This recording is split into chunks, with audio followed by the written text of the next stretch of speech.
Samantala, natagpuan ng mga operatiba ng Benguet PNP ang dried marijuana stalks na nakasilid sa sako sa Kibungan, Benguet na nagkakahalaga ng tinatayang mahigit sa 1 milyong piso. Ang detalye mula kay Patrolwoman Jomalyn Kakaninding.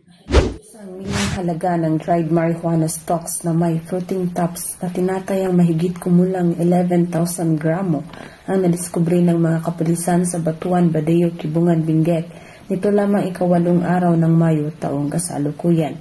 Ang operasyon ay naging matagumpay sa pangunguna ng Kibungan Municipal Police Station kasama ang Provincial Drug Enforcement Unit, Benguet Police Provincial Office, katuwang ang PDEACAR at iba pang mga ahensya ng gobyerno.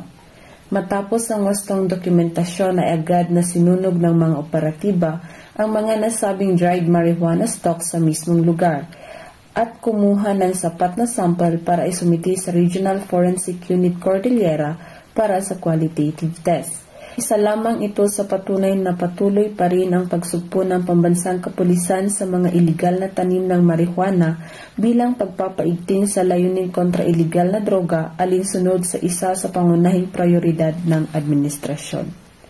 Mula dito sa RPCAD Cordillera, ako ang inyong PNN correspondent, Patrolwoman Jomalyn Kakaninding, alagad ng batas, tagataguyod ng Balitang Pulis.